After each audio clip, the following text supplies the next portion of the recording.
పట్టుకుని ప్రార్థన చేసుకుని ఆరాధన ప్రారంభించుకున్నాం.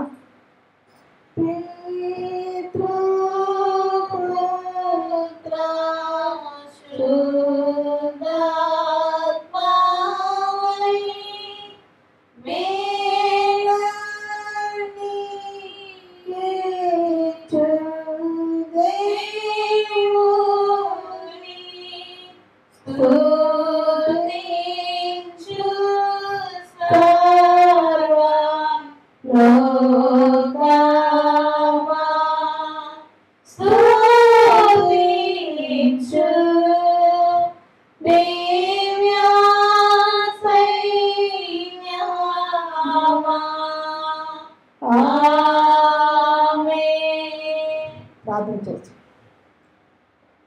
సర్వప్రభు కారణభూతుడైన యేసయ్యా, నీకే స్తుతి స్తోత్రాలు. గొప్ప దేవుడ, మహోన్నతుడా, చేయగల తండ్రి, సర్వశక్తిమంతుడా, సర్వాధికారి, నీకే స్తుతి స్తోత్రాలు చెల్లించుకుంటున్నాను ప్రభా. గడిచిన దినాలన్నీ ప్రభా కృపాక్షేమంగా వాటిని తీసుకుని వచ్చింది ప్రభా. అనేకమైన తండ్రి ఇరుకులు ఇబ్బందులు ప్రభా, శోధన వేల బాధల నుంచి ప్రభా తప్పించిన ఆయన, నీ శక్తినిచ్చి నీ బలాన్ని ఇచ్చి నడిపించి ప్రభా, నీ జీవాలు ఇచ్చి పోషిస్తున్న దేవా, నీకే స్తుతితో ప్రచురించుకుంటున్నాను ఆయన. తండ్రి 2024 సంవత్సరం ప్రభా 20 నెలలు తండ్రి ఆకారం మాకు ఇచ్చారు ప్రభా, నీకే స్తోత్రం ప్రభా. ఏసియా తండ్రి 6 మాసాలు చిన్నగా కూడిన తండ్రి, నేను చూస్తుండగా ఆరాధిస్తుండగా మైంపడుతుండగా తండ్రి మీ మాతో ఉండండి. మా మధ్యలో కూడా నడుచున్నాను ప్రభా, మీరు సంచారం చేయండి ప్రభా.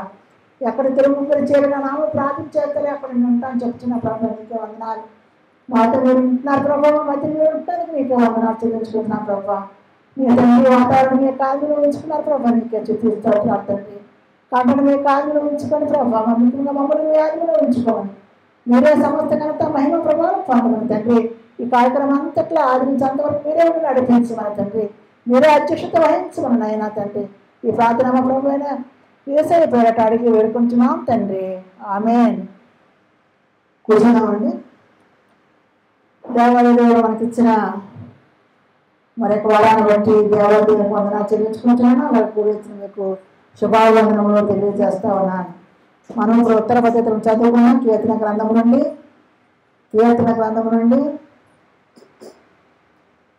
104వ దావీదు కీర్తన 506వ పేజీ 104వ దావీదు కీర్తన ఉత్తర పద్ధతులు 1 నుంచి 10 మనము చదువుకుందాం.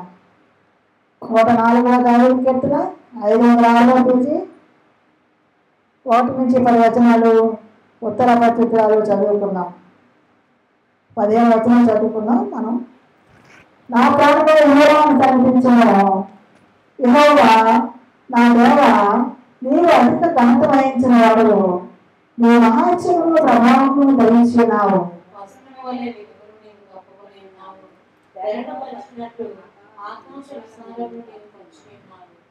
జనములలో తన గడువు దూరమును వెలిచినాడు, మేఘములలో తనకు వాహనములు చేసుకుని గాలి రెక్కల మీద పాము చేయించున్నాడు.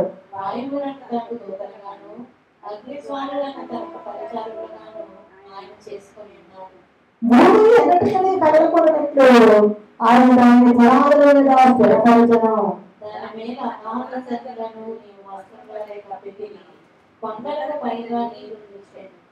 నీ గంతెత్తునగా అది పారిపోయాను, నీ ఉరుము శబ్దము అది త్వరగా పారిపోయాను.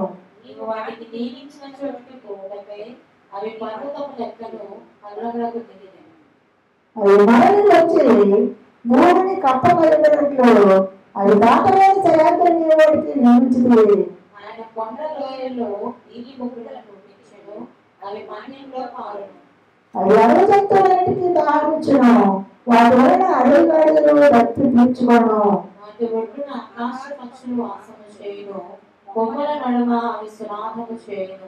తన గదిలో ఉండే ఆయన కొండలకు జలధారలు ఇచ్చును, నీ క్రీడ బలం చేత భూమి తృప్తి పొందుచున్నది.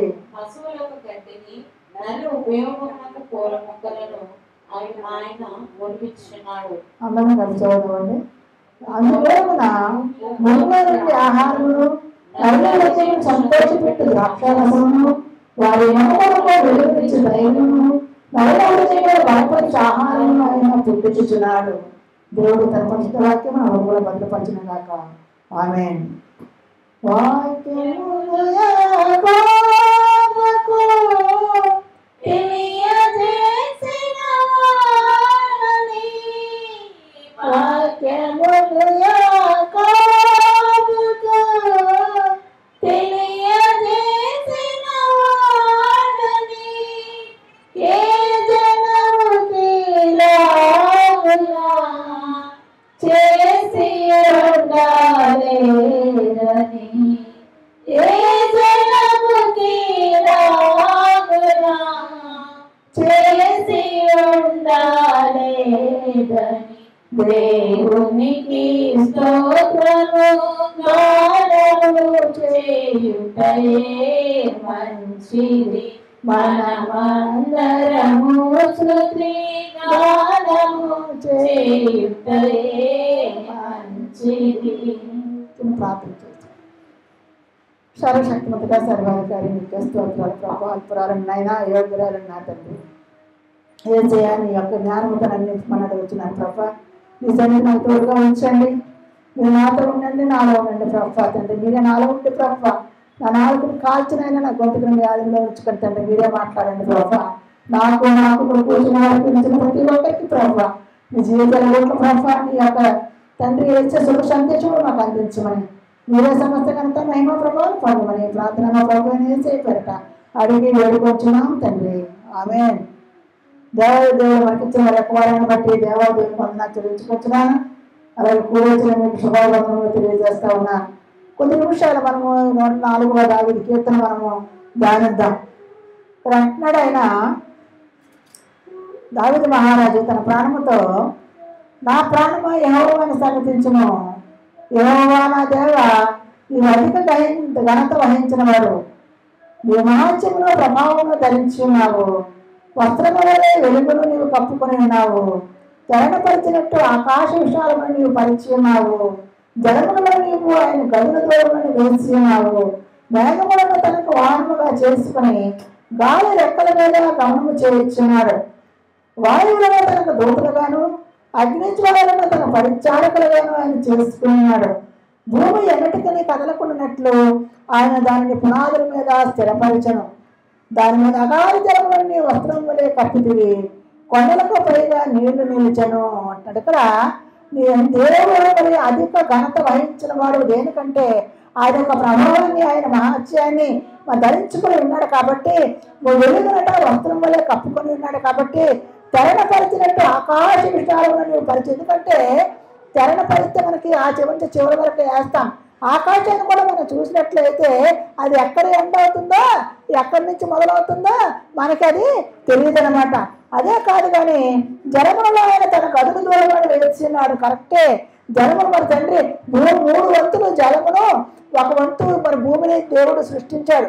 అయినప్పటికీ కూడా మరి ఎక్కడ ఉండాల్సిన జలము అక్కడే ఉంటుంది, ఎక్కడున్న సముద్రం అక్కడే ఉంటుంది. కానీ దాని సరిహద్దులు దాటి వెళ్ళటం మనం హిందూ మహాసముద్రం అంటాము, బంగాళాఖాతం అంటాం, అలా అంటాము అని. కానీ ఇందులో అందులోకి ఉండదు, అది ఇందులోకి రాదు. ఎక్కడిదక్కడే దేవుడు అక్కడదని స్థిరపరిచి ఉన్నాడు. ఎందుకంటే అక్కడికక్కడవి దూరములనట, గదుల దూరములట వేసి ఉన్నాడు అని అంటున్నాడు. మేఘములను తనకు వాహనముగా చేసుకొని గాలి రెక్కల మీద గమనము చేయించున్నాడు. చూడండి, మేఘాలక వాహనంగా చేసుకొని గాలి వేసినప్పుడు అవి మనకి వర్షాన్ని ఇచ్చినట్టు దానిని చేసుకున్నాడు, గమనం చేశాడు. అది అలా పయనిస్తూ ఉన్నాయట. వాయువుని గాలిని బట్టి అవి పయనిస్తూ ఉన్నాయి. వాయువులను తన దూతలుగాను అగ్నిజ్వాలను తన పరిచారకులుగాను ఆయన చేసుకున్నాడు. భూమి ఎన్నిటికీ కదలకున్నట్లు ఆయన దానిని పునాదుల మీద స్థిరపరిచాను. భూమిని కదలకుండా మనం ఇప్పుడు అనకూడదు, భూమి మనము తిరుగుతూ ఉన్నాం కానీ మనకు తెలియట్లేదు, మనము తిరుగుతున్నామో లేదో మనకు తెలియట్లేదు. దేవుడు ఎంత గొప్ప దేవుడు అండి, ఎంత గొప్ప సృష్టికర్త అండి ఆయన. మరి అలాంటి మరి మనం ఇప్పుడు ఉన్నప్పుడు కూడా మనం కదలకుండా మనం ఎలా ఉన్నామో అలాగే ఉన్న పునాదుల మీద స్థిరపరిచాడు దేవుడు. మనకు తెలియట్లేదు. అటువంటి సృష్టి గల దేవుడు, అటువంటి సృష్టించిన దేవుడైనా అటువంటి దేవుడిని మనం నిర్లక్ష్యం చేస్తున్నామేమో ఒకసారి మనం గమనించుకోవాలి. నిజంగా మరి ఇవన్నీ గమనిస్తూ ఉంటే నిజంగా మనము ఎంత అదృష్టంతో వచ్చేసి మనకు అనిపిస్తూ ఉంటాయి. దాని మీద అగాధ జలముని వస్త్రం వలె కప్పితివి. కొండలకు పైగా నీళ్లు నిలిచిన చూడండి. భూమి ఉంది, ఆ భూమికి పక్కనే జలాలు, అగాధ జలాలు కప్పిస్తారట. భూమి మీద ఇప్పుడు మన మీద కూడా అగాధ జలములు కప్పున్నాయి, కాకపోతే మనకు అవి తెలియట్లేదు, అగోచరము. దాన్ని మనము గమనించడానికి లేదు. ఆయన సృష్టి అంత అద్భుతాలు, అంత కట్టినాడు ఆయన. నీ మహాత్యమును ప్రభావము ధరించి ఉన్నావు. అంత మహాత్యము గల దేవుడు మన దేవుడు. నేను గద్దెప్పుగా పారిపోయాను, నేను శబ్దం విని అవి త్వరగా పారిపోయాను. నీ వాటికి నియమించిన చోటు పోవుడికే అవి పర్వతములు ఎక్కువ ఫలములకు దిగను. చూడండి, మనకి తుఫాను వచ్చింది అనుకోండి, లేకపోతే ఏ సునామీ వచ్చింది అనుకోండి, ఆ నీరు వచ్చేస్తూ ఉంటాయి సముద్రం నుంచి పైకి వచ్చి మళ్ళీ వెళ్ళిపోతూనే ఉంటుందా, అది వెనక్కి వెళ్ళిపోతూ ఉంటుంది. దేవుడు దాన్ని గద్దించినవి వెనక్కి వెళ్ళిపోతూ ఉంటుంది, కానీ అది ఇక్కడ వచ్చి ఉండిపోయి ఉంటే మన జనాలు ఎవరు ఉండరు. కానీ దేవుడు ఆయనకి ఆ యొక్క సముద్రానికి ఆజ్ఞ ఇచ్చి ఉన్నాడు. ఆ ఆజ్ఞ ప్రకారం అది ముందుకు వచ్చినప్పుడు మన సముద్రానికి వెళ్తే అది ముందుకు అలలు వస్తాయి, వాళ్ళు వెంటనే వెనక్కి వెళ్ళి. దేవుడు ఆ ఆజ్ఞ నువ్వు ఇలా ఉండాలని చెప్పేసి ఆజ్ఞాపించినప్పుడు ఆజ్ఞ విన్నాడు. ఎందుకంటే సముద్రాల మాట వింటున్నాయి, ఆకాశం మాట వింటుంది, భూమి మాట వింటుంది, ప్రతిదీ కూడా గాలి, మేఘము, అన్ని పర్వతాలు అన్నీ మాట వింటున్నాయి. కానీ మానవుడైతే మాట వింటలేదని చెప్పేసి ఇక్కడ మనకు తేటతెల్లమవుతుంది. చూడండి, అక్కడ నీవు వాటికి నియమించిన చోటుకి పోటుకాయి అవి పర్వతములు ఎక్కును ఫలములకు దిగను. అవి మరల వచ్చి భూమిని కప్పకొని ఉండినట్లు అవి దాటలేని సరిహద్దులు నీకు వాటిని నియమించినవి. ఆయన కొండలోయలో నీటి ముక్కలను పుట్టించను, మన్యములు అవి పారును. అంటే కొండల్లో నుంచి నీరు వస్తుంది, కానీ నీరు ఎక్కడి నుంచి వస్తుందో మనకు తెలియదు. అది ఇప్పుడు మనము వాటర్ ఫాల్స్, ఈ ఫాల్స్, ఆ ఫాల్స్ అనుకుంటున్నాం, అది ఎక్కడి నుంచి వస్తుందో నీరు తెలియదు. కాకపోతే అది కొండలో నుంచి వస్తుందంటే అక్కడ మన్యములో, అంటే కొండలలో పారుతుంది, మన్యములో పారుతుంది, అడవులలో పారుతుంది. మన్యం అంటే అడవులలో నుంచి అది పారుతూ ఉంటుంది. అక్కడ చూడండి, అవి అడవి జంతువులన్నిటికీ దాహం ఇచ్చును, వాటి వలన అడవి గాడిదలు దప్పు తెచ్చుకున్న. ఆ నీళ్ళు దేని పనికి వస్తున్నాయట, అడవిలో నివసించిన జంతువులకి అది దప్పుకి తీర్చుకోవడానికి పనికి వస్తున్నాయి. ఏంటి ఈ పరిస్థితి మనం చెప్పుకునే ఈ వాటర్ ఫాల్స్ అట, అలా దేవుడు దాన్ని సృష్టించాడు. అది ఎక్కడి నుంచి ఉన్నాయో తెలియదు. వాటి ఒడ్డున ఆకాశ పక్షులు వాసన చేయను. వాటి ఒడ్డున ఏంటుంటాయి, ఆకాశ పక్షులు నివాసం ఉంటాయంటే అవి కొమ్మలను సునాదము చేయను. కొమ్మల మీద నిలబడి ఆ నీటి దగ్గర, ఆ వాటర్ ఫాల్స్ దగ్గర అవి ఏం చేస్తాయంటే పాటలు పాడుతూ ఉంటాయి, దేవుని చూస్తూ ఉంటాయి. దేవా మాకు నీళ్ళు ఇచ్చావు ప్రభా, ఆహారం ఇచ్చావు ప్రభా. ఆ నీళ్ళు పారడం వల్ల మొక్కలు వస్తున్నాయి, మొక్కల వల్ల గింజలు వస్తున్నాయి, ఆ గింజలు ఆకాశ పక్షులు తిని అవి బతుకుతున్నాయి. ఎందుకంటే మనం ఎక్కడైతే మనం ఏమి వేయము, అవి ఎలా బతుకుతున్నాయి, దేవుడు ఇచ్చిన ఆజ్ఞని బట్టి ఆయన ఇచ్చిన ఆహారాన్ని తిని బ్రతుకుతూ ఉన్నాయి అన్నమాట. తన గదిలో నుండి ఆయన కొండలకు జలధారలను ఇచ్చును, నీ క్రియల ఫలము చేత భూమిని తృప్తి పొందుతున్నది. నీ క్రియల ఫలము చేత అంటే మనం కష్టపడి భూమిని పండించి ఆయన, ఎందుకంటే ఆది కాండంలోనైనా ఆదామవ్వకి ఆయన చెప్పాడు, నువ్వు కష్టపడి భూమిని దున్ని ఫలించి దాన్ని నువ్వు తింటామని చెప్పేసి అక్కడ దేవుడు ఇచ్చాడు. కాబట్టి దాని ఫలం చేత భూమిని తృప్తి పొందుతున్నది. పశువులకు గడ్డిని నరుల ఉపయోగములకు కూర మొక్కలను ఆయన నిరూపించుచున్నాడు. అందువలన భూమిలో నుండి ఆహారమును నరుల హృదయం సంతోషపెట్టి ద్రాక్షారసమును, వారి ముఖములను మెరుగనిచ్చు తైలమును, వారి మను హృదయమును బలపరిచి ఆహారం ఆయన పుట్టించుచున్నాడు. చూడండి ఎన్ని వస్తున్నాయి అందులో నుంచి, భూమిలో నుంచి ఆహారం వస్తుంది, నరులకు సంతోషపెట్టే ద్రాక్షారసం వస్తుంది, అంటే మంచి మంచి డ్రింక్స్ వస్తున్నాయి. అదే కాదు కనుక అందాన్ని మెరుగుపరిచే సుగంధ ద్రవ్యాలు కూడా ఆ మొక్కల్లో నుంచే వస్తున్నాయి, ఆ కొండల్లో నుంచే వస్తున్నాయి, ఆ నీటి వాగుల పక్క నుంచి మునిసేవి వస్తున్నాయి. అదే కాదు కానీ వారి హృదయములకు నరుల హృదయనట బలపరిచే ఆహారమును ఆయన పుట్టించుచున్నాడు. అందులో నుంచి నిజంగా నీటికి అంత దేవుడు అంత ప్రత్యేకత ఇచ్చాడు. ఆ నీళ్ళు దేవుడు అంటించినప్పటికీ కూడా, వాటికి ప్రత్యేకత ఇచ్చినప్పటికీ కూడా వాటికి ఏం చేశాడు, సరిహద్దులు ఏర్పాటు చేశాడు.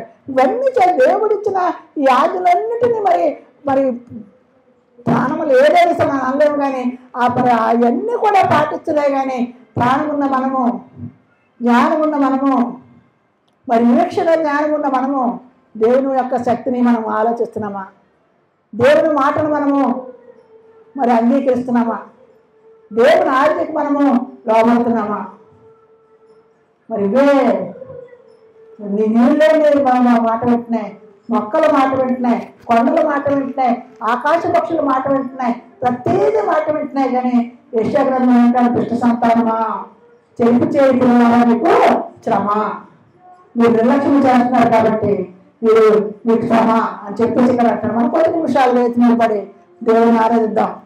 మన పరిస్థితి ఎలా ఉంది, మనం ఎలా ఉన్నాం, దేవుని ఏంటి మనము సంతోషిస్తున్నామా? దేవుళ్ళో మనం ఉంటున్నామా? దేవుళ్ళు మనం నిర్లక్ష్యం చేస్తున్నామా? ఒక్కసారి మనము ఆలోచిద్దాం. ఎంత మంచి దేవుడవయ్యా, ఎంత మంచి దేవుడవేసయ్యా, నా చింతలన్నీ తీరేనయ్యా నిన్ను చేరగా. ఎంత మంచి దేవుడవేసయ్యా, నా చింతలన్నీ తీరేనయ్యా నిన్ను చేరగా. ఎంత మంచి దేవుడవేసయ్యా, ఎంత మంచి దేవుడవేసయ్యా, ఎంత మంచి దేవుడవేసయ్యా. చింతలన్నీ తీరేనయ్యా నిన్ను చేరగా. ఎంత మంచి దేవుడవేసయ్యా, నా చింతలన్నీ తీరేనయ్యా నిన్ను చేరగా. ఎంత మంచి దేవుడవేసయ్యా. ఘోర పాపినైనా నేను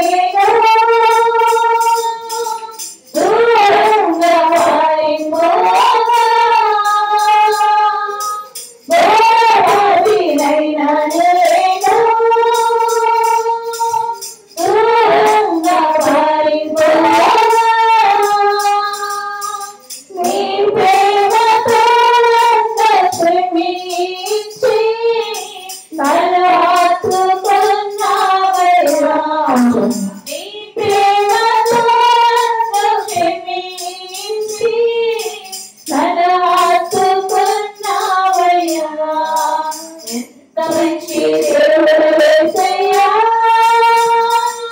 నీవెంత మంచి దేవుడవేసయ్యా. చింతలన్నీ తీరేనయ్యా నిన్ను చేరగా. ఎంత మంచి దేవుడవేసయ్యా, నా చింతలన్నీ తీరేనయ్యా నిన్ను చేరగా. ఎంత మంచి దేవుడవేసయ్యా. నాకున్న వారందరూ నన్ను విడిచిపోయినను. నాకున్న వారందరూ నన్ను విడిచిపోయినను. వెయ్యి మందులకు బలి చేసినా నన్ను దేవుడు విడువలేదయ్యా. ఎన్నెన్నో మందులకు బలి చేసినా నన్ను దేవుడు విడువలేదయ్యా.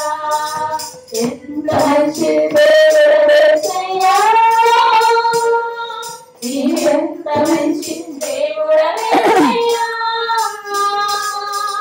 నా చింతలన్నీ తీరేనయ్యా నిన్ను చేరగా.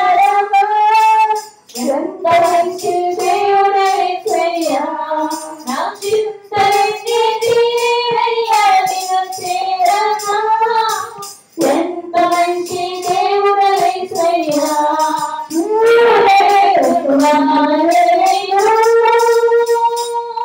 ఈ లోకంలో బతకాలేనయ్యా,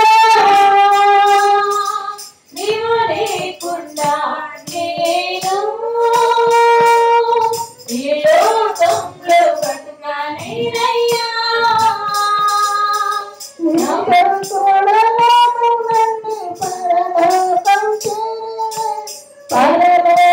చేరవేసయ్యా.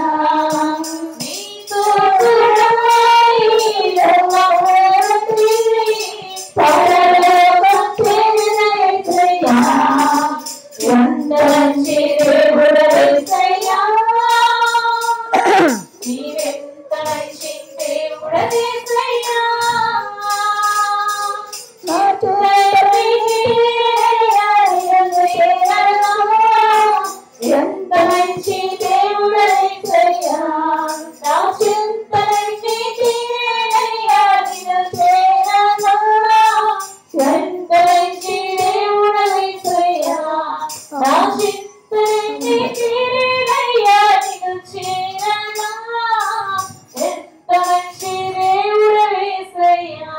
హల్లెలూయా హల్లెలూయా ప్రభు. అవును ప్రభు, నిన్ను చేరితే ప్రభు, నీ దగ్గరికి వస్తే ప్రభు, నీతో కలిసి ఉంటే నాయన మా చింతలన్నీ తీరుతాయి ప్రభు.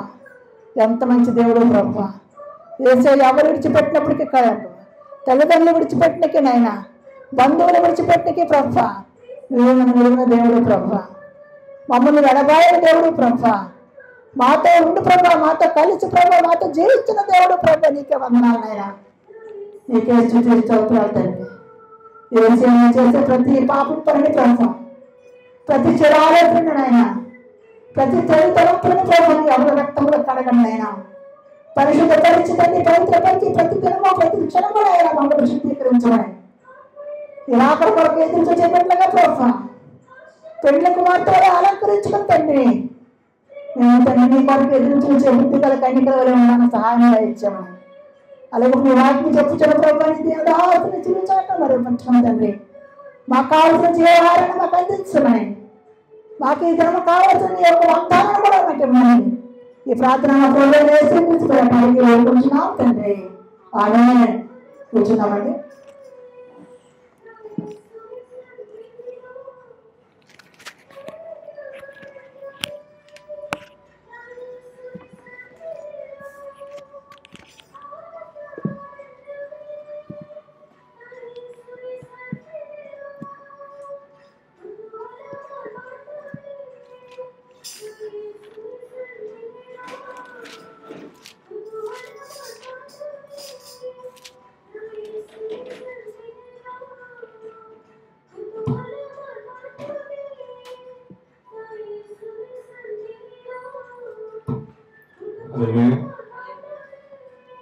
కళ్ళు మూసుకుంటే ప్రేయర్ చేసుకుని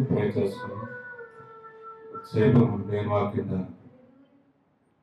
స్తోత్రం దేవా స్తోత్రం దేవా స్తోత్రం దేవా స్తోత్రం దేవా స్తోత్రం చదివించుకుంటున్నానంటే ఈ ఆధారం ఉదయకాల సమయంలో మైపరచడానికి కనపరచడానికి తండ్రి నాకు వచ్చిన సమయాన్ని బట్టి నేను చదివించుకుంటున్నాను.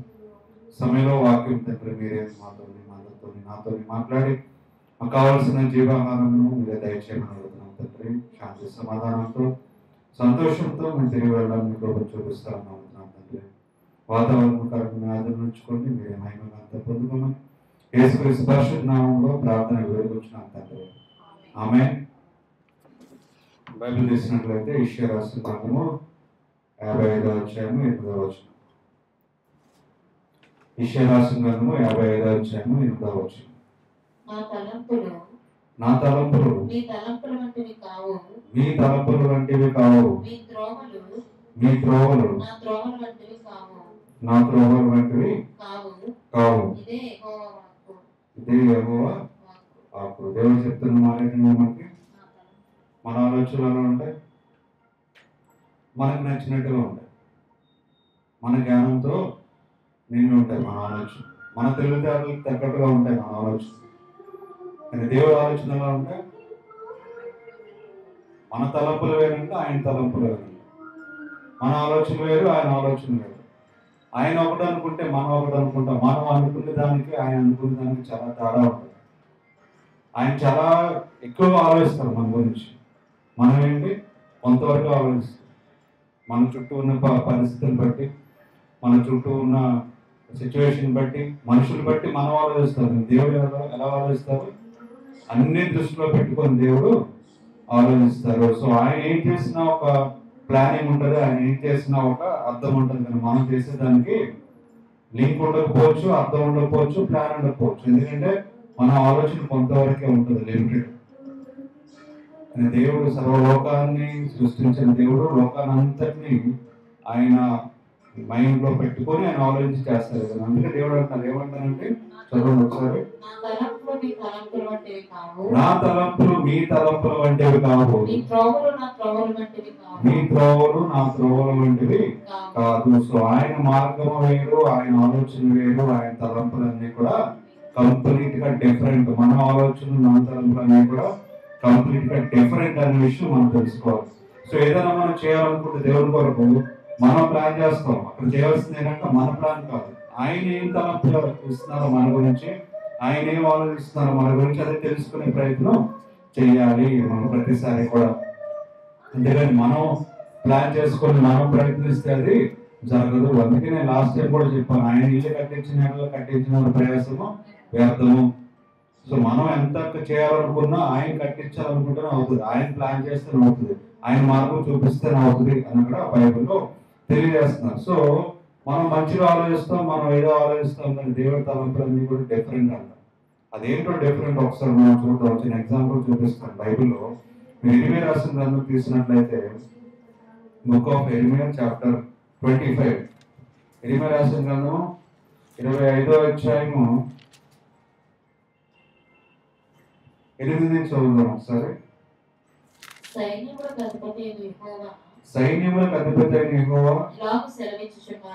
ఇలాగ సెలవిచ్చుచున్నాడు, మీరు నా మాటలను ఆలకింపక పోతిరి గనుక నేను ఉత్తర దేశంలోనున్న సర్వ జనములను నా సేవకుడైన నెబుకద్నెజరును బబులోను రాజును పిలువనిపించుచున్నాను. ఈ దేశము మీదకిని దీని నివాసుల మీదకిని చుట్టూనున్న ఈ జనులందరి మీదకిని వారిని రప్పించుచున్నాను. ఈ జనులను శాపగ్రస్తులుగాను విస్మయాస్పదముగాను అపహాస్యాస్పదముగాను ఎప్పటికీ పాడుగాను ఉండజేసేదను. దేవుడు ఏమంటున్నారంటే, దేవుడి మాట వినలేదు కాబట్టి, ఆయన చెప్పింది లక్ష్య పెట్టలేదు కాబట్టి దేవుడు ఏం చేస్తానంటున్నారు, శాపగ్రస్తులుగా మార్చి ఆ ప్రాంతంలో ఆ మనుషులందరినీ ఎవరికి అప్పచెప్తానంటున్నాడు, నెబుకద్నెజర్ దేనికి రాజు, బబులోనికి రాజు.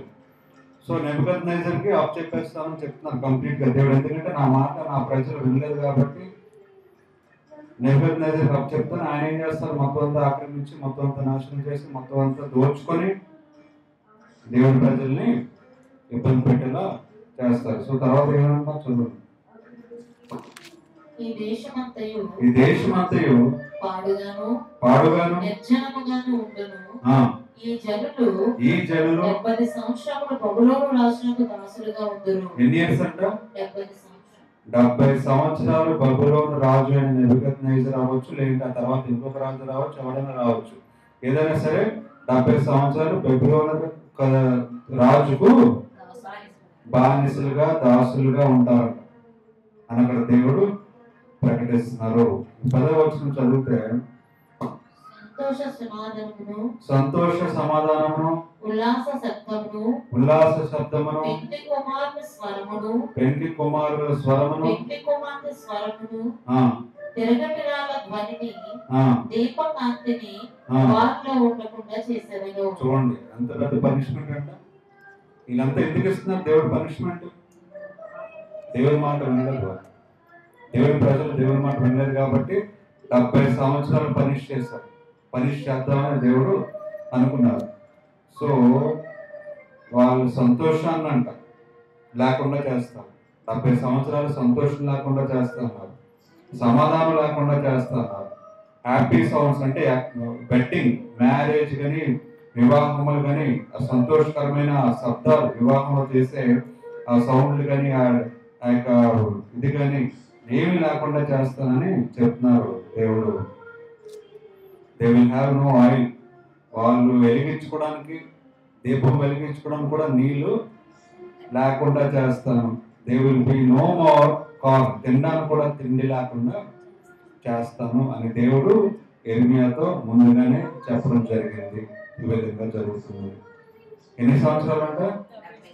70 సంవత్సరాలు.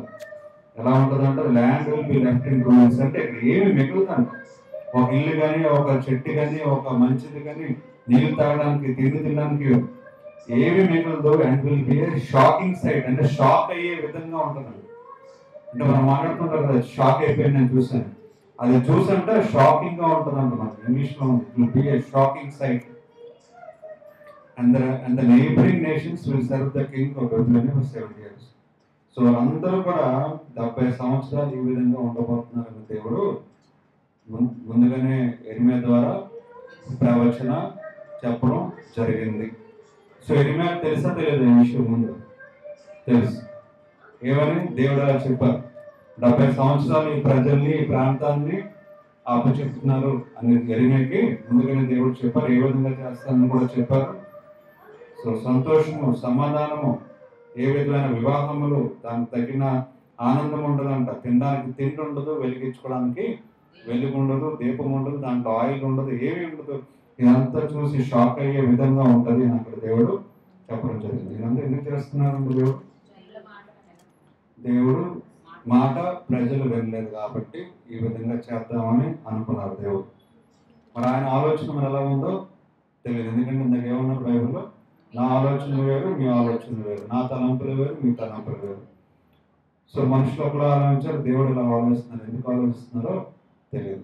సో ఆ తర్వాత ఏం జరిగిందంటే, ఈ విషయం 70 సంవత్సరాలు దేవుడు బందీగా ఉంచుతానని చెప్పడం జరిగింది. అదే మనం ఇర్మియా 32 మనం చూసినట్లయితే ఒకసారి, ఇర్మియా 32వ అధ్యాయము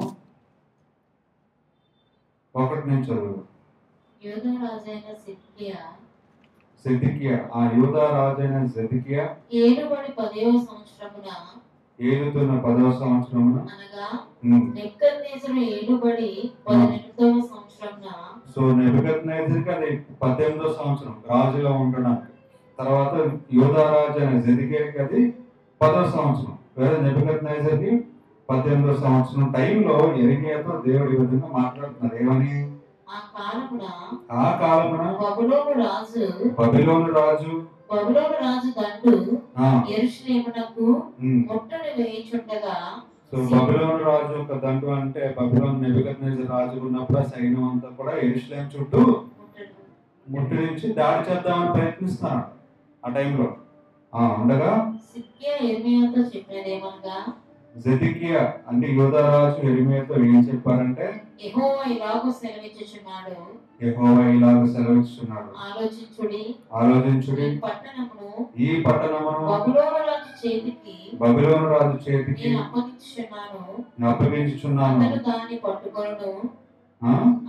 అతను దాన్ని పట్టుకొనును. యూదా రాజైన సిద్కియా కల్దీయుల చేతుల నుండి తప్పించుకొనగా బబులోను రాజు చేతికి నిశ్చయముగా అప్పగింపబడును. ఈ విషయం ఎవరితో చెప్తున్నారు?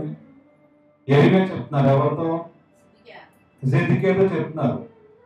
నిన్ను నెబుకద్నెజరు అనే బబులోను రాజు వచ్చి దాడి చేసి నిన్ను పట్టుకొని నిన్ను బంధించి ఎప్పటికీ నువ్వు బందీగానే ఉంటావని అక్కడ ఇర్మియా సిద్కియా రాజుకి చెప్పడం జరుగుతుంది. యూదా రాజైన సిద్కియా కల్దీయుల చేతుల నుండి తప్పించుకొనగా బబులోను రాజు చేతికి నిశ్చయముగా అప్పగింపబడును. సిద్కియా అతనితో ముఖాముఖిగా మాట్లాడును. సిద్కియా అతనితో అంటే బబులోను రాజుతో ముఖాముఖిగా మాట్లాడును. కనులారా అతన్ని చూచును. అతడు సిద్కియాను బబులోనుని కొనిపోవచ్చు. నేను అతన్ని దర్శించు వరకు అతడు అక్కడనే ఉండును. ఇదే యెహోవా వాక్కు. ఈ విధంగా చెప్పడం జరిగింది. తర్వాత మీరు కల్దీయులతో యుద్ధము చేసినను మీరు జయమునందరు అని మాటలు నీవేలా ప్రయత్నించుచున్నావని యెర్మీయాతో చెప్పి అతన్ని చెరసాలలో వేయించి ఉండెను. ఏం చేశారండి సిద్కియా రాజు? దేవుడు చెప్పిన మాట ఇర్మియా చెప్తుంటే రాజుకి అది విని సిద్కియా కోపం వచ్చింది. నేను రాజుని, నువ్వు నాకు చెప్పడం ఏంటి? నేను బందీ అవడం ఏంటి? నేను ఓడిపోతానా? నాకు తెలీదా అని చెప్పేసి ఏం చేశారంటే ఇర్మియాని చెరసాల్లో వేసేసాడు. ఇర్మియాని బంధించాడు. ఇర్మియాని జైల్లో పెట్టాడు, ప్రిజన్లో పెట్టాడు, చెరసాల్లో వేశాడు. ఇదంతా ఎవరి ప్లాన్ అండి? ఇది ఎవరి ప్లాన్? ఇదంతా దేవుని యొక్క ప్లాన్. ఇది ఆయన ఆలోచనలు. ఇర్మియాకి ఏం చేస్తున్నాడు? జస్ట్ దేవుడు ఏం చెప్పాడు అది మాత్రమే చెప్తున్నాడు ఇర్మియా, అంతే. సో ఇర్మియాకి సమస్తం తెలియదు. ఎందుకంటే ఇర్మియా ప్రవక్త కాబట్టి, ఆయన దేవుడు నమ్ముకున్నాడు కాబట్టి ఇవన్నీ జరుగుతుందన్న విషయం ఇర్మియాకి తెలుసు. సో ఆ విధంగా జైలు వేస్తారు. తర్వాత చదవండి. కాగా ప్రవక్త అయిన ఇర్మియా యూదారాజు మందిరంలో ఉన్న చెరసాల ప్రకారంలో ఉంచబడి యూదారాజు మందిరంలో ఒక కోర్ట్యార్డ్, రాయల్ ప్యాలెస్ లో కోర్ట్యార్డ్ ఒక ప్రకారంలో బందీగా ఉంచడం జరిగింది. ఇర్మియాని బంధించారు. ఇర్మియాని ఎవరు? సిద్కియా రాజు. తర్వాత అప్పుడు ఇర్మియా ఎట్లా? నేను యెహోవా వాక్కు నాకు ప్రత్యక్షమై ఇలాగ సెలవిచ్చెను. నీ తండ్రి తోడ పుట్టిన సో ఇంతవరకు ఏం జరుగుతుందంటే ఫస్ట్ ఎరిమియాకి దేవుడు చెప్పడం జరిగింది 70 సంవత్సరాలు ఈ ప్రాంతంలో మనుషులందరూ బందీగా ఉంటారని ఎరిమియాకి దేవుడు ప్రకటించారు. ఇందాక చదవడం 25th చాప్టర్ 25వ అధ్యాయంలో. ఇప్పుడు 32వ అధ్యాయంలో ఏం చెప్తున్నారు? దేవుడు ఎరిమియాకి వెళ్ళి డైరెక్ట్ గా రాజుకే చెప్పమని చెప్పారు ఈ విషయం, జెదెకియా రాజుకి. ఆ విషయం చెప్పగానే రాజు ఏం చేశాడు? బంధించేసి జైల్లో పెట్టేసి బంధించేశాడు, ఏం చేయకుండా ఏమీ అవ్వకుండా బంధించేసిన తర్వాత. సో ఎరిమియా ఇప్పుడు జైల్లో ఉన్నాడు. ఎరిమియాకి తెలుసు దేవుడు శిక్షించబోతున్నారని తెలుసు. ఆ టైంలో ఏం జరిగిందో చూడండి. దేవుడు ఒక పని చెప్పారు ఆ టైంలో ఎరిమియాకి దేవుడు మళ్ళీ ఇంకొక మాట అందించారు. ఏంటి ఆ మాట చూడండి, చదవండి 6వ వచనం. అంతటా యెరెమీయా ఇట్లనెను, యెహోవా వాక్కు నాకు ప్రత్యక్షమై ఇలాగు సెలవిచ్చెను. యెహోవా వాక్కు ప్రత్యక్షమై ఎరిమియాకి ఇలాగ సెలవిచ్చెను. తండ్రి తోడబుట్టిన షల్లూము కుమారుడకు అనామీయులు నీ యొద్దకు వచ్చి, అనామీయులు అనే వ్యక్తిని యొద్దకు వస్తారంట. వచ్చి అనాతోతులోనున్న నా భూమిని కొనుటకు, అనాతోతులో ఉన్న భూమిని కొనుటకు విమోచుకుని ధర్మము నీదే, ధర్మము నీదే దాన్ని కొనుక్కోమని చెప్పును. చూడండి ఏం జరుగుతుందంటే, ఏం చెప్తున్నారండి దేవుడు ఎరిమియాకి? ఈ ప్రాంతంలో ఒక భూమి ఉంది, ఆ భూమి కొనుక్కునే అధికారం నీకేముంది. ఎందుకంత అధికారము? బంధువు కాబట్టి. ఇప్పుడు మన తర్వాత ఎవరికి వస్తుంది భూమి? ఎవరు లేకపోతే బంధువులకు వెళ్తుంది, దగ్గర వాళ్ళు ఎవరైతే ఉన్నారో. సో నువ్వు దగ్గరోడు కాబట్టి అంకుల్ ఎవరు? షల్లూమ్స్ కుమారుడు ఆయన దగ్గరోడు కాబట్టి ఆ భూమి ఉంది ప్రాంతంలో. ఆ భూమి ఏం చేయమంటున్నారు దేవుడు? కొనుక్కోమంటున్నాడు. ఎవరిని కొనుక్కోమంటున్నాడు? ఎరిమియాను కొనుక్కోమంటున్నారు దేవుడు. ఎరిమియాను కొనుక్కోమంటున్నాడు. అర్థమైందండి? చూడండి 6వ వచనం. యెరెమీయా ఇట్లనెను, యెహోవా వాక్కు నాకు ప్రత్యక్షమై ఇలాగు సెలవిచ్చెను. నీ తండ్రి తోడబుట్టిన షల్లూము కుమారుడకు హనామీయులు నీ యొద్దకు వచ్చి, అనాతోతులో ఉన్న నా భూమిని కొనుటకు విమోచన ధర్మము నీదే, దాన్ని కొనుక్కోమని చెప్పును. అర్థమైందండి? సో దేవుడు ఎరిమియాకి చెప్తున్నారు, ఒక వ్యక్తి వస్తారు హనామీయులు, అది అతని బంధువే, ఆయన దగ్గర ఒక భూమి ఉంది, ఆ భూమి కొనుక్కునే అధికారం నీకే ఉంది కాబట్టి నువ్వు కొనుక్కొని ఎరిమియాకి చెప్తున్నారు దేవుడు. ఓకే, ఆ టైంలో ఎరిమియా ఎక్కడ ఉన్నాడు? చెరసాలలో ఉంది. అక్కడున్న పరిస్థితులు ఏంటి? తనకు అనుకూలంగా ఉంది ఆ పరిస్థితి. ఎంత కష్టాల్లో ఎంత బాధలో ఉంటే భూమి కొనుక్కోవడమే. ఇప్పుడు ఎవరైనా భూమి కొనుక్కున్నాం అంటే ఏం చేస్తాం? ఎప్పుడు కొనుక్కుంటాం?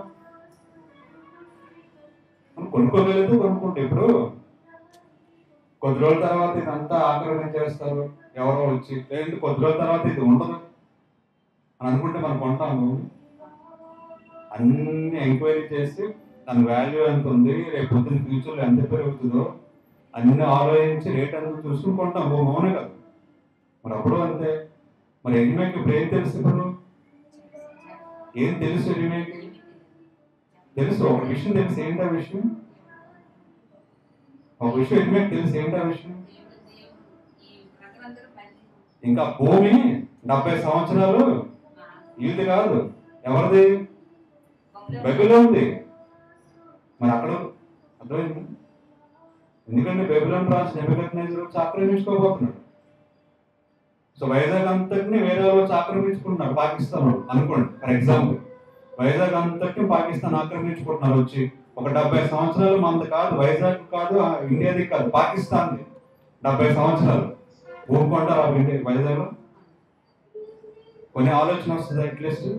కొన్ని ఏంటి ఉపయోగం? ఏం లేదు ఉపయోగం. మనకి భూమి ఏమంది కాదు 70 సంవత్సరాలు. మరి ఎరిమియాకి ఏ విషయం తెలుసు? 70 సంవత్సరాలు అసలు భూమి ఇల్లు కాదు, బబులు అందే అని తెలుసు. ఎరిమియాకి తెలుసు ఆ విషయం. మిగతా చెప్పిన సార్ నమ్మట్లేదు. ఆ చెప్పినందుకు జైల్లో పెట్టారు ఎరిమియా. సో ఎరిమియా పరిస్థితి ఏంటి? ఇప్పుడు భూమి 70 సంవత్సరాలు అక్కడ వీళ్ళు కాదు, బబులో ఉంది. తర్వాత జైల్లో ఉన్నాడు. ఇప్పుడు పరిస్థితి ఎవరైనా జైల్లో ఉంటే భూమి కొంటారా? హ్యాపీగా సంతోషంగా డబ్బులు ఉంటే భూమి కొంటారు? ఇది నువ్వు జైల్లో ఉన్నప్పుడంట దేవుడు చెప్తున్నారు, ఒకరు వస్తారు నీ దగ్గర, నువ్వు జైల్లో ఉన్నప్పుడు నువ్వు భూమి కొను అంటున్నారు. అసలు ఏమైనా అర్థం ఉందని కదా విషయం? అర్థం లేదు. ఎవరు కూడా కొనరు. ఎవరైనా ఈ విషయం వింటే నవ్వుతారు. అడిగైనా బుర్రపోతుందా, ఈ భూమి అసలే ఇక్కడ ఉండదు, ఆయన ఏమో జైల్లో ఉన్నాడు, భూమి కొని ఏం చేస్తాడు, డబ్బులు వేస్ట్ కదా, అనవసరంగా ఆలోచిస్తారు, రేగిపోయిన మాటలు అంటారు ఎరిమియా. కానీ దేవుడు ఇచ్చిన మాట ఏం చెప్పారు ఎరిమియాకి? ఇద్దరికి ఒక వ్యక్తి వస్తారు, ఆ భూమి కొని అధికారం నీకే ఉంది, నువ్వు కొనుక్కో భూమి అన్నారు. భూమి కొనుక్కొని ఎరిమియా ఏం చేయగలడు? ఆ భూమి కొనుక్కొని ఇంటి కట్టుకొని ఉండగలడా? లేదు. ప్రస్తుతం పరిస్థితులు బాగాలేదు, జైల్లో ఉన్నాడు, తిండి లేదు, కొట్టేస్తున్నారు, బంధించారు, బయటకు రాకుండా తాళం వేసి బంధించారు ఎరిమియాని. ఆ టైంలో భూమి కొనుక్కోవడం వల్ల ఎరిమియాకి ఏ ఉపయోగం లేదు. కొనుక్కున్నా సరే తన డబ్బు, ఎందుకంటే ఎలాగో బబిలోనులో వచ్చి ఆక్రమించేస్తున్నారు రాజు. మళ్ళీ 70 సంవత్సరాల వరకు ఆయన బతుకుంటాడు లేదో కూడా తెలియదు. కొనడం వల్ల ఏ ఉపయోగం లేదు అని తెలిసినా సరే దేవుడు ఆ విధంగా చెప్పాడు ఎరిమియాకి. చెప్పినప్పుడు ఎరిమియా ఏం చేశాడండి? చదవండి 8వ వచనం. కావున నా తండ్రి తోడబుట్టిన కుమారుడైన హనామీలు యెహోవా మాట చొప్పున చెరసాల ప్రకారంలో ఉన్న నా యొద్దకు వచ్చి, చెరసాలలో జైల్లో ఉన్న ఎరిమియా దగ్గరకు వచ్చి, బెన్యామీను దేశమందలి అనాతోతులో ఉన్న నా భూమిని దయచేసి కొనుము, దానికి వారసుడవు నీవే, వారసుడు నువ్వే కాబట్టి నువ్వే కొనమని, దాని విమోచనము నీ వల్లనే జరగవలెను, దాన్ని కొనుక్కోమని నాతో అనగా, కొనుక్కోమని ఎరిమియాతో చెప్పగా, అది యెహోవా వాక్కని నేను తెలుసుకొని, యెహోవా వాక్కని తెలుసుకొని తండ్రి తోడబుట్టిన వాని కుమారుడైన హనామీలు పొలముకొని 17 తులముల వెండి తూచి అతనికి ఇచ్చితిని. 17 తులముల వెండి ఇచ్చితిని.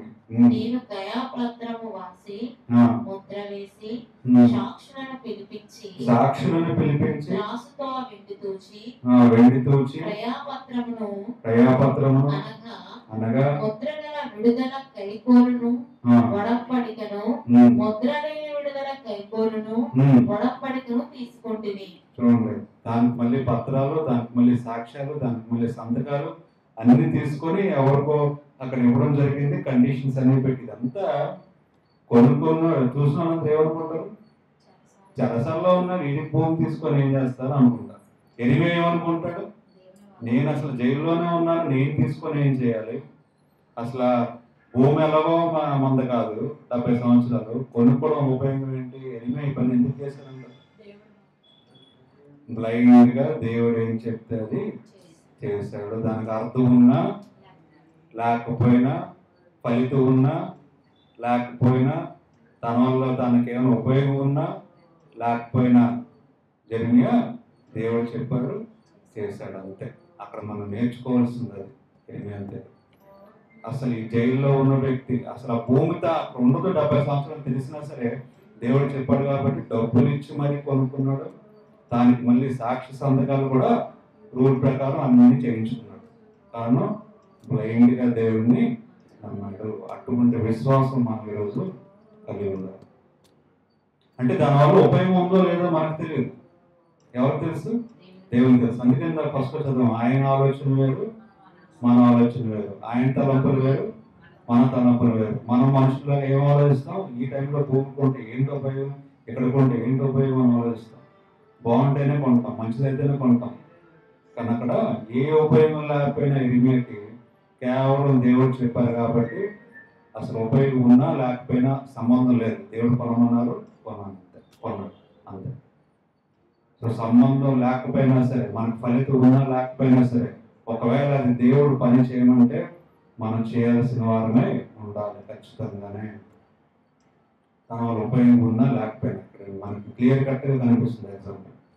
అదొకటే కాదు, ఇంకో విషయం కూడా ఏమేం చేశాడు, అదేంటో కూడా చూద్దాం. సో అన్ని జాగ్రత్తగా అన్ని సంతకాలు పెట్టించుకొని, విట్నెస్లు తీసుకొని, అన్ని పేపర్ రాసుకొని, బాండ్లు రాసుకొని చక్కగా వెళ్ళాడు. వెళ్ళిన తర్వాత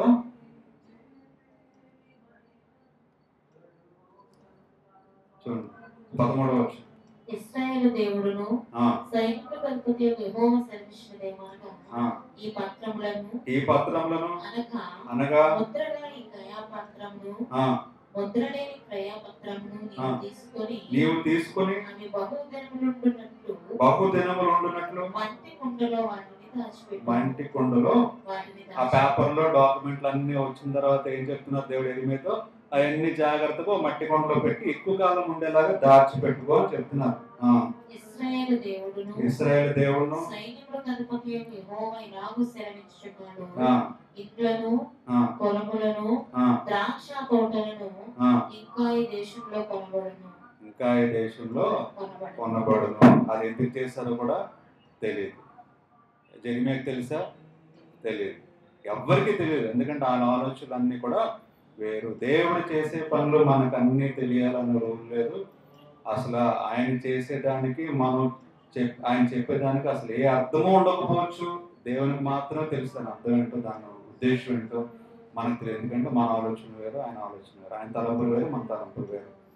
సో అక్కడ ఏ సంబంధం లేకుండా జైల్లో ఉన్న ఎరిమియాకి ఈ విధంగా కొనమంటే ఎరిమియా బ్లైండ్గా దేవుడు చెప్పారు కాబట్టి ఫలితం ఉన్నా లేకపోయినా, అసలు అర్థం ఉన్నా లేకపోయినా, అసలు సెన్స్ ఉన్నా లేకపోయినా, మనుషులు ఎంత ఎగతాళి చేసినా నవ్వినా కొనుక్కున్న దానిగా ఎందుకు నువ్వు ఇలా కొనుక్కున్నావు, అసలు ఇక్కడ ఎందుకు కొనుక్కున్నావు అని అనే వారు ఉన్నా సరే ఎరిమియా మాట వినలేదు. కేవలం దేవుడు చెప్పారు కాబట్టి ఫాలో అయిపోయారు. అదొకటి. ఆ విషయం చాలా మంచి విషయం. అది జరిగిన తర్వాత ఇంకో విషయం కూడా ఎరిమియా చేశారు. చదవండి 16th verse. నేరియా కుమారుడైన బారాకు చేతికి ఆ క్రయపత్రమును నేను అప్పగించిన తర్వాత యెహోవాకు ఇలాగు ప్రార్థన చేసితిని. అప్పుడు యెహోవాకు ఏం చేశారండి? ఇలాగు ప్రార్థన చేసితిని. ఏంటి ఆ ప్రార్థన? యెహోవా ప్రభువా సైన్యములకు అధిపతి అయిన యెహోవా పేరు వహించిన వాడా, సూర్యుడా, మహాదేవ, నీ అధిక బలము చేతను చాచిన బాహువు చేతను భూమి ఆకాశములను సృజించితివి. నీకు అసహజమైనదేదీ లేదు.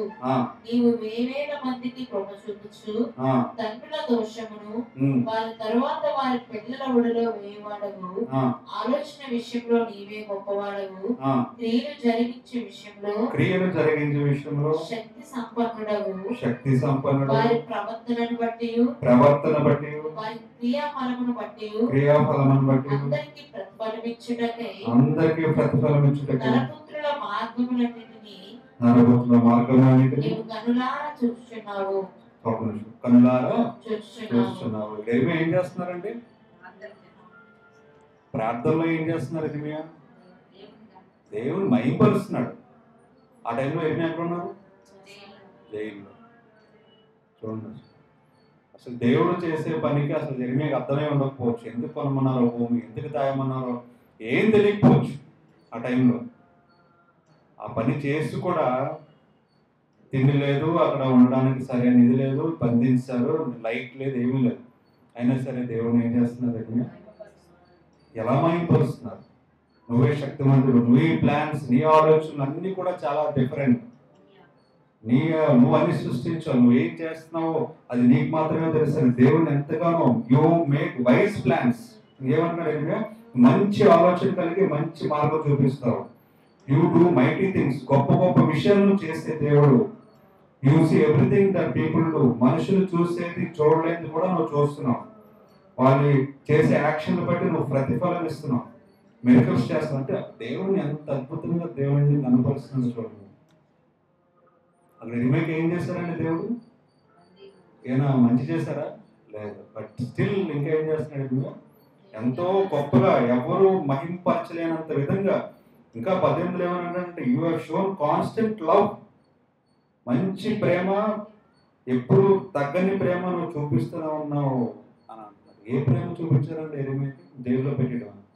అయినా సరే ఎలా మహింపరుస్తున్నాడు. నువ్వు నీ ప్రేమ ఎక్కడ ఎవరు వెలకట్లేనిది, నువ్వు శక్తి ఎక్కడా లేనిది, నువ్వు ఎన్నో ప్లాన్స్, ఎన్నో ఆలోచనలు మంచి జ్ఞానంతో నడిపిస్తావని అక్కడ దేవుని మహింపరిచే విధానం మనం చూస్తున్నాం ఎరిమియాలో. చూడండి, అటువంటి విధానం మనం కలిగి ఉండాలని దేవుడు ఈరోజు మనతో మాట్లాడుతున్నారు. 2 విషయాలు ఈరోజు మనం నేర్చుకోవాల్సింది. ఒకటేంటంటే ఫస్ట్ థింగ్, అది ఉపయోగం ఉన్నా లేకపోయినా, పనికి వచ్చేదైనా పనికి రానిదైనా, మన దృష్టికి అది అర్థమైనా అవ్వకపోయినా, సెన్స్ ఉన్నా సెన్స్ లేకపోయినా, దేవుడు చెప్తే అది చేసేయాలి. ఎవరు? ఎందుకంటే ఎరిమియా అదే చేస్తారు. అది విశ్వాసం.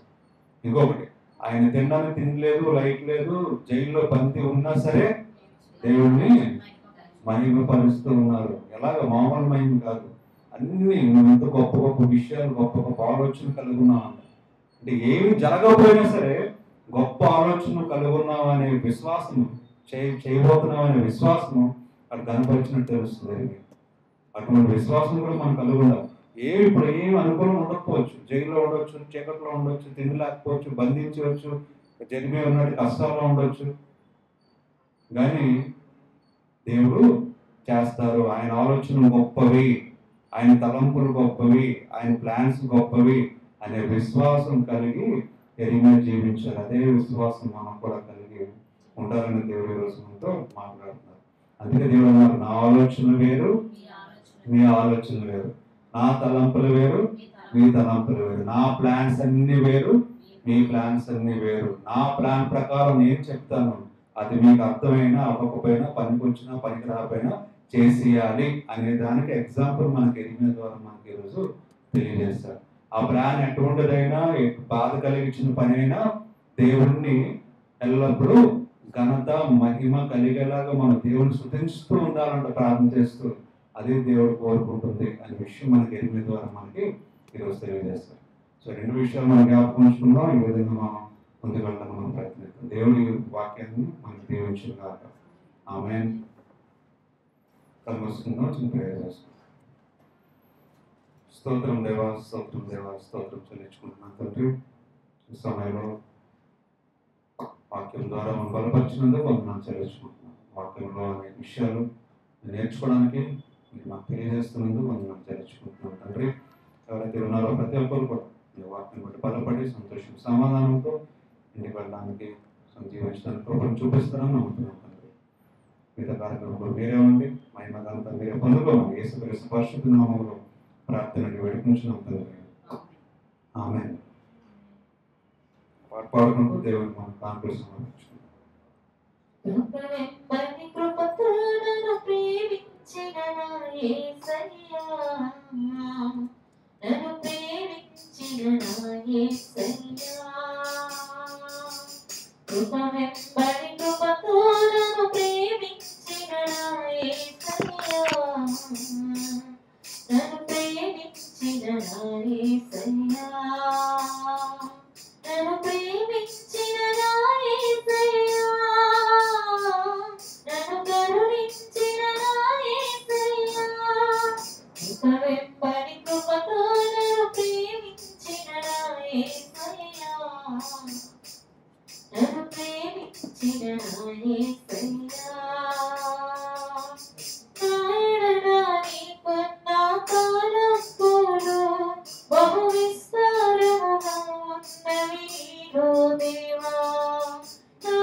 స్తోత్రం దేవా, స్తోత్రం దేవా, స్తోత్రం దేవా, స్తోత్రం దేవా, స్తోత్రం చెల్లించుకుంటున్నాం తండ్రి. ఈ సమయంలో కానుకల నిమిత్తం ప్రార్థన చేస్తున్నాం. ఎవరైతే కానుకలు వేశారో ప్రతి ఒక్కరిని, వారిని, వారి కుటుంబాన్ని దీవించి బలపరచండి. అలాగే కానుకలు కూడా మీ కొరకు వాడపడడానికి మీ కృపను చూపించమని, మీరు బ్లెస్ చేయమని యేసుక్రీస్తు పరిశుద్ధ నామములో ప్రార్థనలు వేడుకుంటున్నాం తండ్రి. ఆమేన్. సంఘ ప్రకటనలో వచ్చే వారం యథావిధిగా మార్నింగ్ ఆరాధన ఉంటుంది. అందరూ 9 o'clockకి మరి గమనించి రావాల్సిందిగా మనం చేసుకుంటున్నాను. తర్వాత మరి ఫ్రెండ్ గురించి కూడా మరి ప్రేయర్ చేయండి. తను కూడా మనం మాట్లాడాడు, ఫోన్ చేసి మాట్లాడి ఏదో చిన్న ఇన్సూరెన్స్ అంటే మనీ చాలా ఖర్చు అవుతుంది అక్కడ. సిఎంసి వెల్లుల్లో ఫ్రీ ఏం కాదు, మామూలుగా ప్రైవేట్ ఎంత అవుతుందో అంతే అవుతుంది ఖర్చు. కొంతమందికి పేదవాళ్ళకి ఎవరైనా ఉంటే కంప్లీట్ ఫ్రీ అయితే కాదు, కానీ మామూలుగా అయితే ప్రైవేట్ హాస్పిటల్ ఎంత ఖర్చు అవుతుందో అంతే అవుతుంది ఖర్చు. అక్కడేమి తక్కువ కాదని కేర్ బాగుంటుంది. ప్రేయర్ చేస్తారంట రోజు. అక్కడ చర్చ్ ఉంటుంది, మైక్స్ ఉంటాయి, ప్రతి రూమ్కి స్పీకర్స్ ఉంటాయి. సో అక్కడ చర్చ్లో ప్రేయర్ చదువుతుంటే అందరికీ వినిపిస్తాయి ప్రేయర్స్, మైక్స్. సో ఫోన్ చేశాడు, ఫోన్ చేసి మామూలుగా మాట్లాడి అలా ఉందంటే కీమోథెరపీ అంత అవుతుంది, వాయిస్ కూడా నీరసం ఉంది బాగా, మరి కీమోథెరపీ ఎఫెక్ట్స్ ఉంటాయి కదా. సో ఉండి తర్వాత అన్నీ చెప్పాడు. తర్వాత మాట్లాడాడు, ఎవరో ఉన్నారా ఇక్కడ అని. అంటే ఏంటి అర్థం కాలేదు. అంటే ఎవరైనా డాక్టర్ కావాలేమో హెల్ప్, అదే మన క్లాస్మేట్ ఒక ఉన్నారు కదా, అదే దాని ఇప్పుడు లేదు అక్కడ, ఇక్కడ వెళ్ళిపోయిందంటే అలాగే అదే ప్రేయర్ చేయడానికి ఎవరు ఉన్నారని అడిగాడు. సో అయితే ఆ విషయం సరే తప్పకుండా ఉన్నారు, నేను చెప్తానని చెప్పేసి రాజ్ కుమార్ ఉన్నారు కదా లాయర్ గారు, ఆయన చెప్పారు ఎవరైనా అక్కడ కావాలంటే చెప్పు, నన్ను పంపిస్తాను అని అన్నారు ముందు. సో ఆయన దగ్గరికి వెళ్ళి మాట్లాడాను, ఇలా అడుగుతున్నాడు అంకుల్ ఫ్రెండ్ అని. అయితే నేను ఒకసారి ఆయన చెప్పాను, మా అంకుల్ ఉన్నారు మరి మాట్లాడిస్తాను ఫోన్ ద్వారా అని చెప్పాను. వెళ్ళి ఫోన్ చేస్తే అంకుల్ మాట్లాడారు, ప్రేయర్ చేశారు. ప్రేయర్ చేస్తున్నంతసేపు ఏడుస్తూనే ఉన్నాడు ఫోన్లో, స్పీకర్ ఆన్ చేశారు. తను చెప్తున్నారు మంచి మాటలు, బైబిల్ నువ్వు స్వస్థపరుస్తావు, డిఫరెంట్గా వస్తావు బైక్ వైజాగ్, ఈ ఆర్థిక సమస్యలు కూడా అన్నీ క్లియర్ అవుతాయి అంటే అన్నీ ఏడిచేస్తున్నాడు ఫోన్లో, అంతే మాట్లాడలేదు. అలా ఏడుస్తూనే ఉన్నాడు పాపం బాధలో. సో ఫైనాన్షియల్గా ప్రాబ్లమ్స్ ఉన్నాయి, తర్వాత ఇంకా కూడా మరి హెల్త్ విషయం కూడా ఇంకా బాధపడుతున్నాడు. సో అంకుల్ అన్నీ చెప్పేసరికి అన్నీ ఏడుస్తున్నాడు. ఏడ్చి చెప్పారు, నువ్వేం బాధపడకు, అందరూ ప్రేయర్ చేస్తున్నాను నీ గురించి, ఒక పాస్టర్ గారు ఉన్నారు నీ దగ్గరికి వస్తారని చెప్పేసి రూమ్ నెంబర్ తనే ఇచ్చాడు. అక్కడ ఉన్నాను అంకుల్ ఇక్కడ అంతే. అది పాస్టర్ గారు అయితే తన నెంబర్ ఇచ్చిమన్నాడు పాస్టర్ గారు. సో అంకుల్ గారు వెంటనే ఫోన్ చేసి అక్కడ వెల్లూరు అక్కడ పాస్టర్కి నెంబర్ చెప్పారు, రూమ్ నెంబర్ ఉంటారు, డాక్టర్ గారు ఉంటారు, ఆయన హిందూ, ఆయనకి ఏం తెలియదు కానీ ఇలాగ ఆసక్తి కలిగి ఉన్నాడు దేవుడి పట్ల, వెళ్ళమంటే ఆయన వెళ్తానని చెప్పారు. నేను నిన్నే మాట్లాడాను ఇదంతా వెళ్ళి. సో మరి నెంబర్ ఇచ్చారు, మరి వెళ్ళారు లేదో ఒకసారి మళ్ళీ వెళ్ళి అన్ని అప్డేట్ చేయాలి. సో అది అక్కడ పరిస్థితి అలా ఉంది. తర్వాత బోన్ మ్యారో ట్రాన్స్ప్లాంట్ చేయాలని చెప్పారంట. ఎందుకంటే ఇవన్నీ కూడా తగ్గపోతే ఇంకా అల్టిమేట్గా బోన్ మ్యారో ట్రాన్స్ప్లాంట్ చేయాలి. దానికి దగ్గర సుమారు ₹1,00,00,000 అవుతుంది ఖర్చు. మనోడికేమో ఇన్సూరెన్స్ లేదు, మనీ కూడా అంతేమి రిచ్ కాదు ఫైనాన్షియల్గా. సో ఇబ్బందుల్లోనే ఉన్నాడు ప్రస్తుతం. ఇన్సూరెన్స్ ఏదో తీసుకుంటే అది పెడితే వాళ్ళు ఏదో ఒక వంకలు పెట్టి ఇవ్వకుండా అలా నానుస్తున్నారు, ఇది లేదు అది లేదు ఇది లేదు అది లేదని ఏదో ఒక క్వీరీ పెడుతూనే ఉన్నారు. సో నాకు ఫోన్ చేసి మొన్న ఏదో కావాలని అడిగాడు డాక్యుమెంట్, అది నేను వెంటనే రాసి ఇస్తాను, ఇలాగేదో అడుగుతున్నారా ఇన్సూరెన్స్ ఇవ్వట్లేదు నాకని. సో దాని గురించి కూడా మీరు ప్రేయర్ చేయండి, మనీ ప్రాబ్లం లేకుండా ఉండడానికి తనకి స్వస్థపడేలాగా చెప్పాను. అందరం చాలామంది ఉన్నాం, అందరూ ప్రేయర్ చేస్తాను. నిన్న కూడా మార్నింగ్ 4:30కి ప్రేయర్ నేనే మెసేజ్ చెప్పాను, ఎర్లీ మార్నింగ్. వాళ్ళందరూ కూడా youth meeting everyday morning 4:30 to 6 prayer జరుగుతుంది రాజ్ కుమార్ గారు. సో మెసేజ్ చెప్పని చెప్పారు. సో మార్నింగ్ లేచి ప్రేయర్ చేస్తారు, పాటలు పాడతారు, మెసేజ్ చెప్పాను. అంతా ఇదే ఫోన్లో వాట్సాప్ ఆడియో కాల్. ఒక 20 మెంబర్స్ దాకా యూత్ జాయిన్ అయ్యారు, అంకుల్ కూడా ఉన్నారు, అందరూ ఉన్నారు. సో ఆ విషయంలో ప్రతి పాయింట్ అన్ని ప్రేయర్ చేస్తున్నారు. సో అది ప్రార్థనలో కూడా రోజు తన విషయమై ప్రేయర్ చేయడం జరుగుతుంది. సో మీరు కూడా ప్రార్థన చేయండి, తన ఫైనాన్షియల్ అలాగే కంప్లీట్ హీల్ అయ్యేలాగా, మరి దేవుడు స్వస్థపరిచేలాగా ప్రేయర్ చేయండి. అక్కడ పాస్టర్ వెళ్ళి మరి ప్రేయర్ చేస్తారు. మరి తను ఇంకా నమ్మకం ఉంది. సో హిందూ అయినప్పటికీ చూడండి ఆసక్తి. ఇంకా ఎవరు ఉన్నారా అని అడిగితే నేను డాక్టర్ ఏమో సాయం కావాలేమో అనుకుంటే, లేదంటే నా ప్రేయర్ చేయడానికి ఎవరైనా కావాలి నాకు అని అడిగాడు. సో చూడండి ఆ దేవుడే మరి ఖచ్చితంగా స్వస్థపరుస్తారని మరి అందరు నమ్ముతున్నాం. మరి మీరు కూడా మీ ప్రార్థనలో జ్ఞాపకం ఉంచుకోండి. మనం చివరి ప్రార్థన చేసుకొని ఆశీర్వాదంతో మనం ఆరాధన ముగించుకుందాం. స్తోత్రం దేవా, స్తోత్రం దేవా, స్తోత్రం దేవా, స్తోత్రం దేవా, స్తోత్రం దేవా, స్తోత్రం దేవా, స్తోత్రం చెల్లించుకుంటున్నాను తండ్రి. ఈ ఆదివారం కొద్దిగా సమయమున ప్రార్థించుటకు, మయంపరచుటకు, గణపరచుటకు, మీరు చేసిన గొప్ప కార్యములు తెలుసుకుంటకు మాకు ఇచ్చిన సమయాన్ని బట్టి వందనాలు చెల్లించుకుంటున్నాం. ఈ సమయంలో సంఘం కొరకు అలానే సంఘ సభ్యులు కొరకు ప్రార్థన చేస్తున్నాం తండ్రి. మీరే ప్రార్థన ఆలకించి జవాబిస్తారని నమ్ముతున్నాం తండ్రి. అంకుల్ కొరకు వజ్రం వంటి ప్రార్థన చేస్తున్నాం. ఇద్దరిని దీవించండి, బలపరచండి, ఆరోగ్యం దయచేయండి. సువార్త ప్రకటిస్తుండగా మీరే క్షేమంగా తీసుకెళ్ళి సువార్త మీరే సహాయం దయచేసి మీరే మాట్లాడి మీరే వాక్యమును తెలియచేయమని అడుగుతున్నాం తండ్రి. అలానే ప్రసాదం కూడా జ్యోతిని ప్రార్థన చేస్తున్నాం. ఇద్దరు కూడా దీవించండి, పిల్లలను కూడా దీవించండి, ఆరోగ్యం దయచేయండి, మార్గం చూపించండి, ప్రతి విషయంలో సహాయం దయచేయండి. అలానే తండ్రి ప్రకాశం ప్రార్థన చేస్తున్నాం. తను చేసే ప్రొఫెషన్లో సహాయం దయచేయండి. స్పిరిచువల్గా కూడా మీరే బలపరచండి, అన్ని విషయాలుగా మీరే వాడుకొని ఆరోగ్యం నుంచి నడిపించమని అడుగుతున్నాం తండ్రి. అలాగనే ఆయనని బట్టి కుటుంబాన్ని ప్రార్థన చేస్తున్నాం. తోడుగా నుండి సహాయం దయచేయండి, బలపరచండి. బంధువులందరిని బట్టి ప్రార్థన చేస్తున్నాం తండ్రి. పేరు పేరు చెప్తున్నాం, మీరే తోడుగుండి సహాయం దయచేయండి తండ్రి. అలానే తన పాలకులను ప్రార్థన చేస్తున్నాం. సుహిత అంటే ప్రార్థన చేస్తున్నాం. దాన్ని కూడా దీవించండి, బలపరచండి, ఆరోగ్యం శక్తిని దయచేయండి. ప్రతి విషయంలో, ప్రతి పనిలో, ప్రతి ఆలోచనలో మీరే ఉండండి, మీరే మార్గం చూపించండి, నడిపించి బలపరచమని అడుగుతున్నాం తండ్రి. చూస్తున్నాను బట్టి హస్బెండ్ బట్టి ప్రార్థన చేస్తున్నాం. ఇతన్ని దీవించండి, బలపరచండి, మీరే తోడుగా ఉండండి తండ్రి. అలానే తండ్రి అమ్మమ్మ నాన్నని ప్రార్థన చేస్తున్నాం. దానిలో మరి సహాయం దయచేయండి, ప్రతి విషయంలో తోడుగా ఉండండి, ప్రతి చోట మీరు నడిపించి మీరే మహిమ ఘనత పొందుకోమని అడుగుతున్నాం తండ్రి. అలానే బంధువులందరిని బట్టి ప్రార్థన చేస్తున్నాం తండ్రి. పేరు పేరు చొప్పున మీరే ప్రతి ఒక్కరితో మీరే ఉండండి, నడిపించండి, మీరే మార్గం చూపించి బలపరచమని అడుగుతున్నాం తండ్రి. కింద ఫ్యామిలీని ప్రార్థన చేస్తున్నాం తండ్రి. మీరే తోడుగునండి, సహాయం దయచేయండి. నేబర్స్ బట్టి ప్రార్థన చేస్తున్నాం. మీరే జ్ఞానం శక్తిని దయచేయండి, మిమ్మల్ని తెలుసుకొని మహిమతో మిమ్మల్ని కనపరిచి మీ మార్గం నడవడానికి కృపను చూపించమని అడుగుతున్నాం తండ్రి. బిల్డింగ్ చుట్టూ మీరు ఎక్కడ చాలని భద్రపరచండి, సంఘాన్ని దీవించండి, బలపరచండి, మీ సన్నిధితో నింపి తండ్రి, మీ ప్రెజెన్స్తో నింపి మిమ్మల్ని మహిమపరిచేవారుగా మమ్మల్ని తయారు చేయమని మీ చిత్తం ప్రకారం నడిపించమని అడుగుతున్నాం తండ్రి. అమ్మకి ఆరోగ్యం దయచేయండి, ప్రతి విషయంలో ప్రతి చోట మీరే నడిపించండి, తోడు ఉండండి, సహాయం దయచేయండి, ఆరోగ్యం దయచేయండి.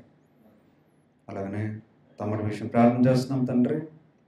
మీరే తండ్రి మార్గం చూపించండి, మీరే నడిపించండి, మీ చిత్తం ప్రకారం బలపరచమని అడుగుతున్నాను తండ్రి.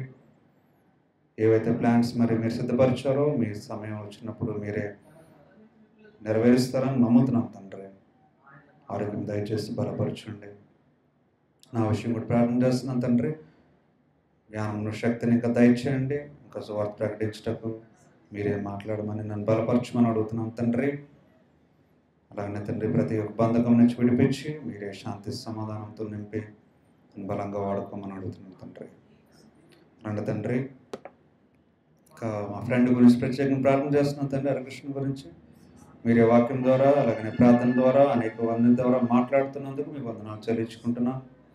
తనకు కావాల్సిన ఆర్థిక సమస్యల నుంచి మీరు విడుదల దయచేయమని అడుగుతున్నాను తండ్రి. తనకు ఏ విధంగా ఫైనాన్షియల్ సహాయం కావాలో మీరే సహాయం దయచేయమని అడుగుతున్నాను తండ్రి. మనకి స్పిరిచువల్ సపోర్ట్ అలాగనే మోరల్గా సపోర్ట్, ఫైనాన్షియల్ సపోర్ట్ సమస్త మీరు దయచేయమని అడుగుతున్నాం తండ్రి. ఏ విధంగా విశ్వాసం ఉంచుతున్నాడో తండ్రి మీ పట్ల మీరు అద్భుత కార్యం చేసి ఒక బలమైన తండ్రి సాక్షిగా నిలబెట్టుకుంటారని నమ్ముతున్నాం తండ్రి. తను మీ మధ్యకు వచ్చి సంతోషంగా వైజాగ్ వచ్చి తండ్రి సాక్ష్యం చేపట్టకు మీ కృపను చూపించమని అడుగుతున్నాం తండ్రి. స్వస్థత దయచేస్తారని నమ్ముతున్నాం తండ్రి. ఎందుకంటే సమస్త మీ ఆలోచనలు మీ ప్లాన్స్ అయితే మాకు అర్థం కావు తండ్రి. ఎంత నిమిత్తము తండ్రి అలాగా మీరు చేశారో సమస్తం మీకు తెలిసిన తండ్రి. మీరే అద్భుత కార్యం చేసి మీ యొక్క సాక్షిగా నిలబెట్టుకోమని ఆ కుటుంబాన్ని అంతటినీ తండ్రి మార్చమని మీకు మహిమకరంగా వాళ్ళు జీవించేలాగా మీరే నడిపించమని ప్రార్థన చేస్తున్నాం తండ్రి. అలానే తండ్రి ఇంకెవరైతే అనారోగ్య సమస్యలతో ఉన్నారో, ఆర్థిక సమస్యలతో బాధపడుతున్నారో, ఇంకెవరైతే తండ్రి కష్టాల్లో నష్టాల్లో తిండి లేని పరిస్థితి, డిప్రెషన్లో ఒంటరిగా ఉంటూ తన జీవితాన్ని నాశనం చేసుకోవాలని ఆలోచిస్తున్నారో తండ్రి అందరి గురించి ప్రార్థన చేస్తున్నాం. మీరే ధైర్యమునిచ్చి బలమునిచ్చి మార్గం చూపించి నూతన జీవితంను దయచేసి నడిపించమని అడుగుతున్నాం తండ్రి. ఎక్కడైతే సంఘాల్లో ప్రార్థన జరుగుతున్నాయో ప్రతి సంఘం గురించి, సంఘ కాపుల గురించి ప్రార్థన చేస్తున్నాం. మీరే నడిపించండి, మీరే బలపరచండి ప్రతి సంఘాన్ని. అలాగనే దేశం కూడా ప్రార్థన చేస్తున్నాం, రాజకీయ నాయకులు కూడా ప్రార్థన చేస్తున్నాం. మంచి ఆలోచన దయచేయండి, శాంతి సమాధానం దయచేయండి తండ్రి. ఇంకెవరైతే మర్చిపోయింది ప్రతి ఒక్కరిని పేరు పేరు చొప్పున మీరు దీవించి బలపరిచి మీ మహిమను మేము చూడడానికి మేము ఆసక్తితో విశ్వాసంతో ఎదురు చూసేవారుగా మేము సిద్ధపడటకు మీ సహాయం దయచేయమని యేసుక్రీస్తు పరిశుద్ధ నామములో ప్రార్థనలు వేడుకుంటున్నాం తండ్రి. ఆమేన్.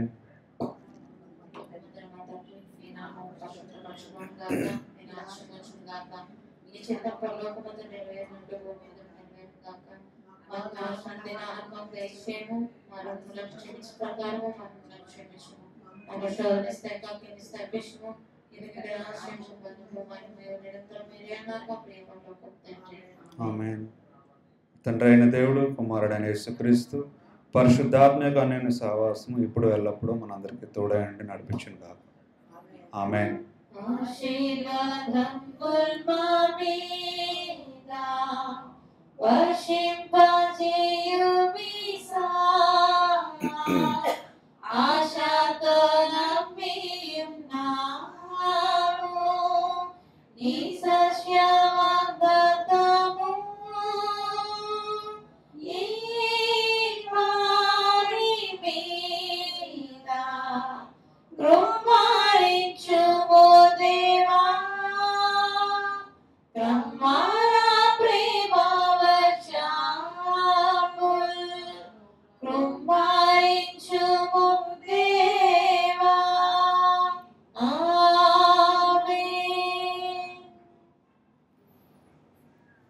అందరికీ ప్రైజ్ ది లార్డ్. అందరికీ షలోమ్.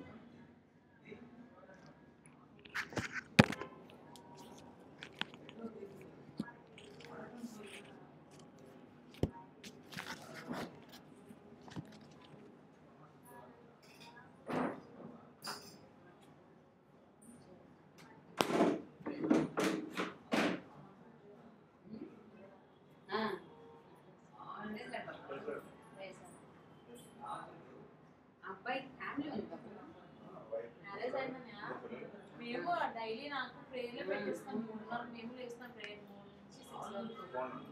ఆ ప్రేయర్లో కూడా పెట్టిస్తాం. చెప్పండి ఇక్కడే ఉన్నా.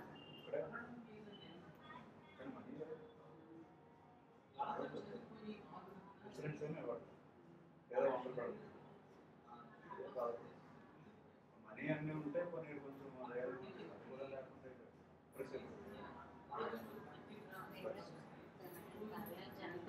అబ్బాయిని అలాగా వాడుకుంటారేమో. దేవుడిని ఆయన ప్రణాళిక అబ్బాయి